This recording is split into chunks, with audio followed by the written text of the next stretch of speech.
Good afternoon, New York, and the rest of our listeners around the globe. My name is June Stoyer, and I'm the host of the Organic Bee Radio Show. Our podcast is available on iTunes, Zune, and you can also visit our website at www.theorganicview.com. If you have any questions for our guests, there are many ways you can contact the show. You can post a question on our wall on Facebook, Skype us, send us a tweet on Twitter to @TheOrganicView, or you can contact me directly at June Stoyer. If you'd like to be on the show or would like to find out about sponsorship opportunities, please contact us at questions@theorganicview.com.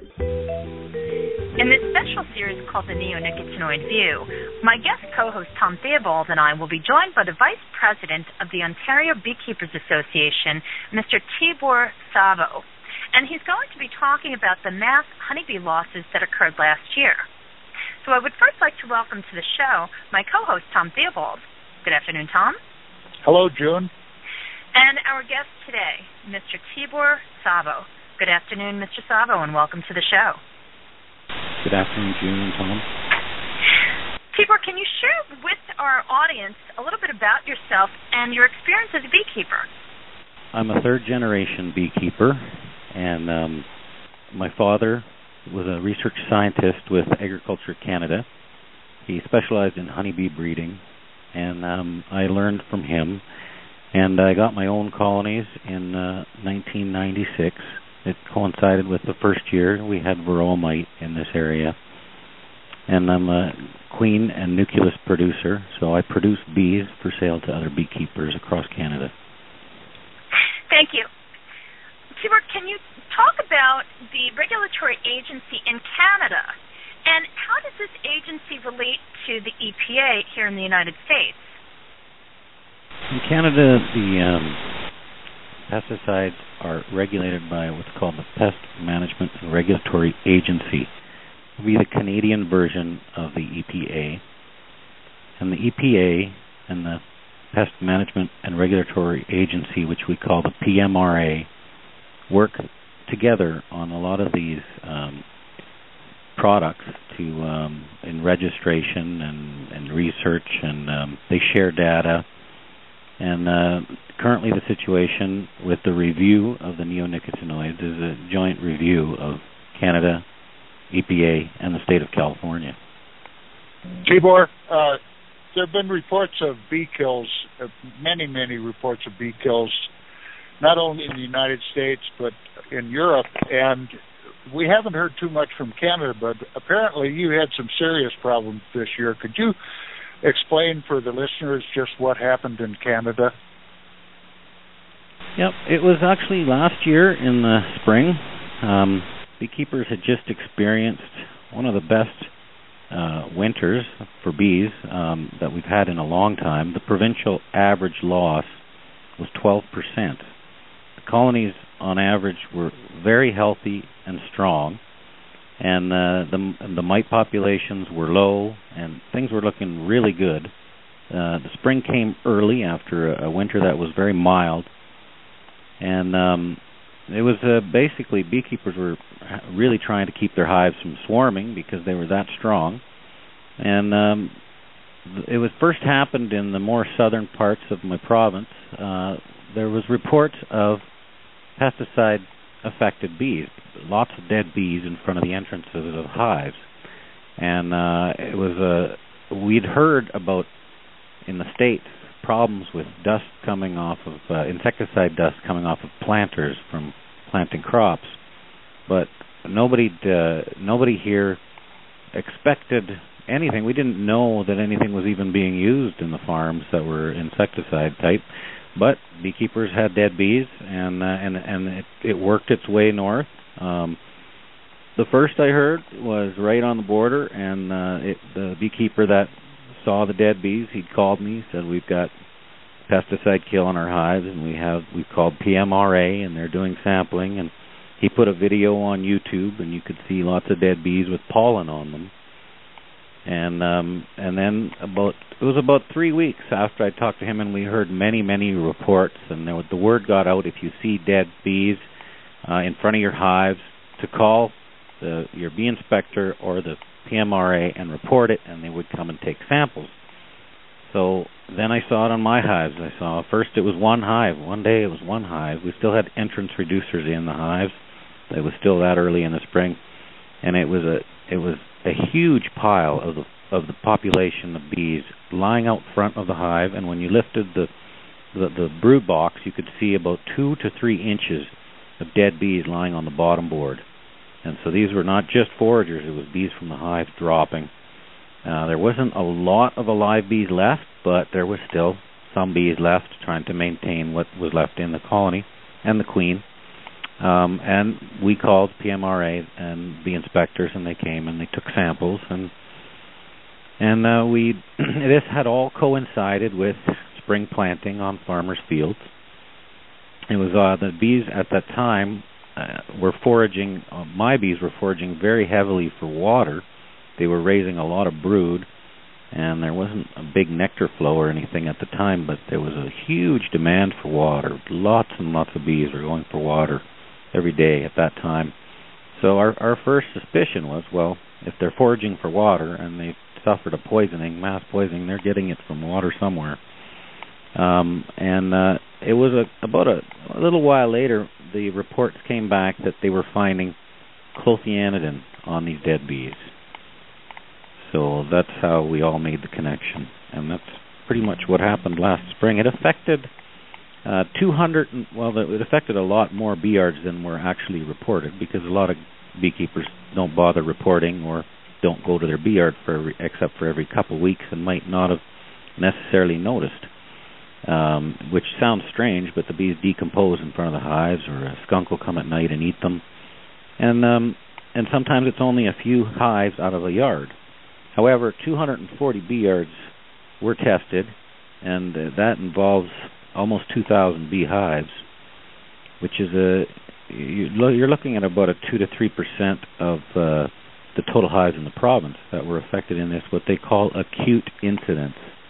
They call it an acute incidence because it's dramatic, and incident is a difficult word to use in a poisoning, because it happens. To me, it happened over a period of a week. There was more and more hives every day doing the same thing, and yet a hive right beside them would still be perfectly healthy and flying, and without any noticeable dead bees out front. So we were hoping it wouldn't last very long, and it seemed to sort of stop after about a week of more hives every day dying out in front of their colony. But that's pretty much in a nutshell what happened last spring, and it took a few months, but the official reports came back from the PMRA, and they actually found Clothianidin on 70% of the samples, which was actually 80% of the bee locations tested positive for Clothianidin, and they determined that that was the reason that the bees were killed. There was one of the scientists from Bayer actually was wondering if it was possible that the bees had died from something else and the Clothianidin dust blew onto them after they were dead. And that's kind of insulting to beekeepers, because we know this stuff is toxic, highly toxic. In fact, it was when it was first registered, the registration document classifies Clothianidin as very highly toxic to honeybees, with a 48-hour acute oral lethal dose of 3.68 parts per billion. So it's certainly something bees do not want to come in contact with. In other incidents where there were bee kills, they attributed it primarily to the dust that drifted, but you've sort of focused on the water. Do you think that water was the primary vector, or was dust involved as well? Well, it could be both. Dust can certainly land on anything, including water, and contaminate water. The chemical is highly water-soluble.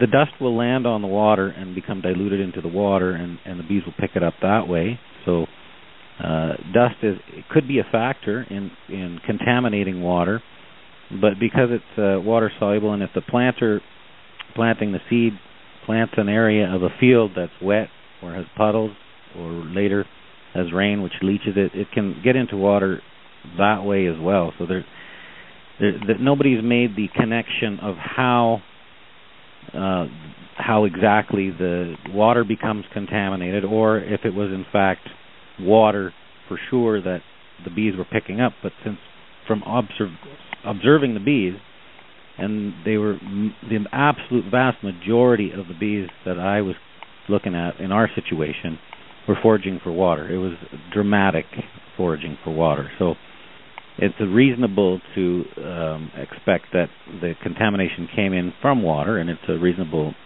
source of contamination. Other beekeepers had many dead bees with pollen loads on them.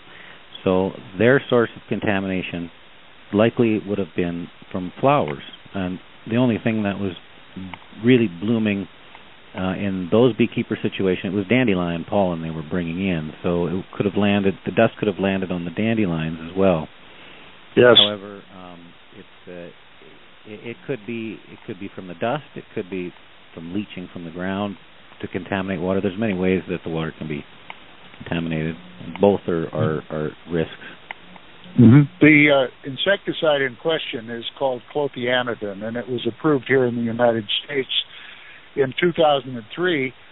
It was given a conditional registration, and the condition was the completion of a life cycle study, which is commonly referred to as the Cutler-Dupree study. Initially, the U.S. EPA considered it to be scientifically sound, but upon review found that it was unacceptable. And it's my understanding that that study, more or less, has been repeated. It hasn't been published or peer-reviewed yet, but one of the authors, Cynthia Scott Dupree, made a presentation at Guelph University just recently, and you were in attendance. Can you explain what happened there, what you heard? Sure, Tom. First, I'd like to say about the Clothianidin. That is what they found on all the positive samples of dead bees that were tested from Ontario. However, it is also stated in the Health Canada report that thiamethoxam breaks down, which is a common neonicotinoid seed treatment as well on corn. It breaks down rapidly into Clothianidin. So just because they were finding Clothianidin doesn't necessarily mean it was originally Clothianidin. In Quebec, they found both thiamethoxam and Clothianidin on the dead bees from the incidents that happened in Quebec last spring. Mm-hmm. So it could be both of the original chemicals involved. Yes, I did attend the presentation at the University of Guelph by Cynthia Scott Dupree, and she was speaking. She spoke a bit about the study that you were referring to that was found fundamentally inadequate. She spoke about that quite a bit, and she did mention she put a lot of emphasis into how there are many levels of checks on these studies, and how it's a very high level of science, and that it's almost impossible to have anything be a problem because of so many experts that have to look over and oversee everything. And yet I pointed out to her that it was, even though it had all these checks and experts looking at it, it took yourself, actually, a beekeeper from the United States, to point out the fundamental flaws which caused it to be rejected. So it calls into question whether the people looking at these studies actually understand beekeeping, because beekeepers most certainly understand beekeeping, and that's a very important part of a bee study, is to understand the beekeeping part. She was also speaking about the redo. She had to redo that study, and that happened last summer, and it happened pretty close to Guelph here, in the countryside between Guelph and Hamilton and this area. They've adjusted some of the problems from the first study. They doubled the size of the fields of canola. So instead of 2.5 acres, they were now 5-acre size plots, which we all know bees forage in about an 8,000 acre area. So it's still a tiny plot, but they did double it. They put the beehives in the middle of the canola, But growing up in Alberta, where there was a lot of canola fields when I was a kid, and I mean, I knew this as a child, that bees will fly over a canola field to get to a field of clover. I mean, everything that the bees do is an energy equation, and if it's worth it to go to a better nectar source, they will skip a poor nectar source to go to a better nectar source. And these things can certainly happen. And there's certainly a lot of alfalfa, which is a very good nectar source in this area, at the same time as canola bloom. However, during the questioning at the end, when she allowed a few questions, a gentleman from the beekeeping organization and a fellow director, he commented that she had stated that all the seeds used by farmers in Ontario are treated. So all the fields in Ontario are treated with a neonicotinoid insecticide. And he said, well, if that is the case, where did you get your control colonies from? And she actually put that on the, she said, well, I got them from the University of Guelph technician. And when he was asked where he got them from, he was rather uncomfortable answering, and it took him a little time. And he admitted that they just came from the University of Guelph bee yards, which are in the countryside, near my beehives and near some of the other directors' beehives, guys that have been affected by the spring corn planting incident. And so all the hives for the test came from a region in North America that just experienced the highest documented case of Clothianidin poisoning really in the history of North America. It's I don't think there's another case where we've had 240 bee yards all heavily affected and all testing positive for the seed treatment. So it immediately we were quite concerned that if you take hives from a heavily affected area and then pretend that you have all of a sudden control hives because you move them into a 5-acre plot of canola for 2 weeks, and then after they were in the canola for 2 weeks, they moved them to an army base, a military base that has no agricultural area for miles, really. And so it was basically a neonicotinoid-free area, and left them there for the rest of the summer. But the same emphasis on putting them into a neonicotinoid-free zone after the study should have been put in to the hives before the study to have true control hives. Otherwise, it's, of course, they're going to be exposed if everybody else's bees were exposed to varying degrees. So that was certainly a concern that was raised during that talk. Some of the things, also the way they were presented, I had an issue with. They mentioned, or Cynthia mentioned, that there's no observable effects of clothianidin on bees at 20 parts per billion. And yet in our PMRA regulatory document from 2004, they identify 3.68 parts per billion as the lethal dose 50 oral. So when I question that, one of her colleagues tried to defend and say, well, the bees have to eat it. The bees have to eat it to be affected by 3.68. But we're talking about nectar and pollen, and bees eat all the nectar and pollen that they bring in, unless a beekeeper's harvesting some of the honey. But I mean, to be thinking that for some reason the bees are not going to eat what they're foraging for it's not even reasonable. So I'm not sure why they're using the dermal. I checked, and the dermal lethal dose of clothianidin is in the 20 part per billion range. So they must have been referring to that, but they're collecting food, so it's really the oral lethal dose that's, and this is lethal dose on adults. We're not even talking about lethal dose on larvae or any other life stage of the honeybee organism. When they first began discussing their results about a month ago, they came under very serious criticism, not from the beekeeping community, but from their fellow scientists for discussing their results before they had even analyzed the data and before it had been peer-reviewed and published. Did anyone raise that question in this presentation? Well, Nobody actually got another question. She left the questioning before people were satisfied with questions. She would not allow any more questions, so we didn't get really any more in. But she actually has been publicizing this current research much before than a month ago. Last year, when beekeepers were experiencing the losses during planting time, it was a very short period of time after, and the study would have still been ongoing. It was already reports in the paper stating that there's no observable effects. And this really bothered the beekeeping community, that this report that hasn't even been finished, it was still in the field, it was still a field study in progress, was already being used to well, you could call it muddying the waters, because we were dealing with an acute incident that was testing positive and was most definitely having an effect on our bee colonies.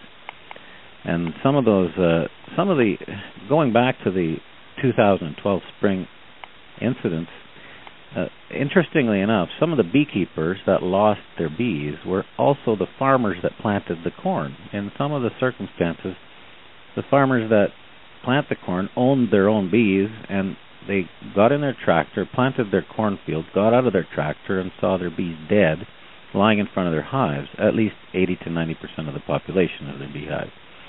Those beehives tried all summer to survive and to grow without any success, and most of them were dead by fall, and if they weren't, they were dead by Christmas. Now, those particular hives were tested for mites and for mite populations in the fall, and they were looked at a few times by the Pest Management Regulatory Agency and the bee inspectors. So hopefully we have some good data to show what happens in the longer term. As well, other bee colonies in Ontario, and quite a few, started showing exactly the same symptoms as these hives that had the dramatic acute effect in the spring. And when I say acute effect, it kills a high number of the workers in the hive, but there are enough that the hive tries to maintain itself, and you can watch what happens to this colony throughout the season, and the appearance of the brood, which like what would have been previously a solid brood pattern, became irregular, and some of the larvae would become twisted and dead. And in the following months, more and more larvae would become affected, and the adult bee population would continue to shrink to a few hundred per colony. Despite this condition, in a lot of the circumstances, the queen would continue to lay eggs. In other circumstances, the queens would be lost as well. So there was a variation in what happened to the queens. But eventually, the entire bee population gradually disappeared. And this was going on not only in the hives that had been identified as part of the acute poisoning, but also in other hives that were not involved in that. They started showing those symptoms and went into that same state. So beekeepers came to the conclusion that their bees are picking up or becoming exposed to the same toxins that caused the acute and then prolonged death of the colony. Without the acute, without the big dramatic acute effect, you'll still have the same effect on other colonies in a slow kill, and it takes months sometimes for these things to completely affect the colony to the point where there's no bees left. So, does Ontario plan to take any steps to try to address this bee kill? Well, we have. Beekeepers have been working very hard to really try to open up lines of communication with the regulatory agencies, really letting them test their bees, and we're asking for water testing in the field where bees are drinking. Bees, they'll collect in a temperate climate. An average bee colony will collect 25 kilograms of water in a year. They collect it very heavily when the hive is producing a lot of brood. Brood food is 70% water, and honey is only 17% water or less. And they need to mix that honey and pollen with water to feed their brood. They turn it into worker jelly. And so when there's a lot of brood being produced, especially in the springtime, and there's not a lot of nectar coming in, which has a high water content, it could be 70% water even, they need to collect water, and they do. And they do a lot when there's a lot of brood being produced. When the nectar starts to come in, that dramatically is reduced, and bees get their water from the excess water in the nectar. When the temperatures rise and they need to thermoregulate with cooling of their hive, they need to cool their hive, then they'll collect water again for thermoregulation purposes. Now, they don't store water in the hive. They can't store it. When they need it and it's not in the nectar, they have to go fly and get it. In the winter, they reuse condensation from their cluster, so that's how they get water in the wintertime or in the spring when they're not flying. But when they're raising a lot of brood, that condensation water is not enough to satisfy the needs of the brood, and so they definitely collect water. We need to have the water sources where our bees are drinking tested for contamination, because it's an obvious source that bees can become contaminated, especially if you're looking at an insecticide that's highly water-soluble and heavily used. And bees will fly to 15 or 16 different water sources per hive, so it's really difficult for a beekeeper to provide clean water for their bees. I mean, you can do it, but there's never a guarantee. In fact, they won't all go to your water source. Even if you put 15 out, they're going to pick the water that they find that they like or that they want to get. And what they look for is warm water. They look for damp earth or small puddles in black earth, which is basically a newly planted field would be perfect if there was a puddle of water there, because the sun's rays, the sun's energy heats up the earth and heats up the water, and the water's slightly warm. Bees are not swimmers. They cannot swim, so they drown very easily. So they never go to running water, or they will for sure drown. And cold water is risky because they can chill. So they'll look for slightly warmed water where they're going to safely return to the hive. And then a lot of bees do die collecting water. It's not a very successful job for bees. So they try to find places where they can safely land, pick up some warm water so they don't chill, and fly home. So when there's certain areas that could be a high risk, and it depends on each bee yard location. One location can be entirely different than another location. So another thing, too, that I wanted to point out, because we're talking about honeybees, but because it's such a dramatic kill of foragers during the springtime when the fields get planted, and with the beehive actually tries to survive. Eventually it dies, but it tries for many months. But when you're looking at native pollinators like bumblebees, the queen is the forager at that time of year. And bumblebees can fly at cooler temperatures, so they're flying for longer hours at that time of year than honeybees. And they are the foragers, so they are the ones that get killed. So even if it affects our honeybees in such a dramatic effect, it really, really affects the bumblebee population. You're taking out the entire nest when you kill one foraging bumblebee in the spring, because that happens to be the queen. She starts the nest. So it is a concern for our native pollinators. Yes, we've seen the same problems here in the United States, and they've seen that in Europe as well. Tibor, I just want to say thank you so much for coming on the show today. Would you care to share your organization's website with our audience so that they can also keep in touch with your efforts to help other beekeepers, especially ones that are facing rapid bee losses? Yes, you just Google the Ontario Beekeepers Association, and you'll easily be able to find our website. And the Beekeepers Association has prepared a set of best management practices, 6 things that farmers can do to help protect bees. And it's really based on integrated pest management, which is really a method of pest control that considers all management options, including physical, biological, and behavioral and chemical methods to maintain pest controls or to maintain pest levels below the economic injury level. And this is really what we're hoping farmers can do.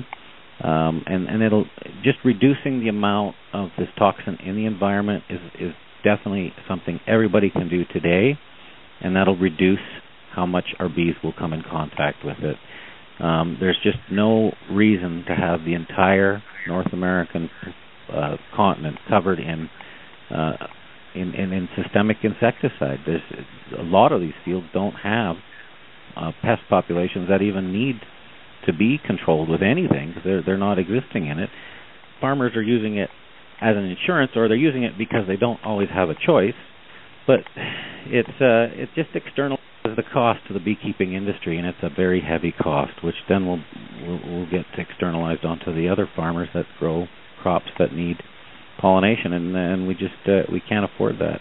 It's the cost is just too high, and we need to reduce the amount of this stuff in the environment. That's the first thing we need to do. I couldn't agree more. Tibor, thank you once again for being on the show. Everyone, we are out of time, but thank you so much for tuning in. And if you've missed the show, you can always subscribe to The Organic View on iTunes or visit our podcast archives at www.theorganicview.com. Have a great day, everyone.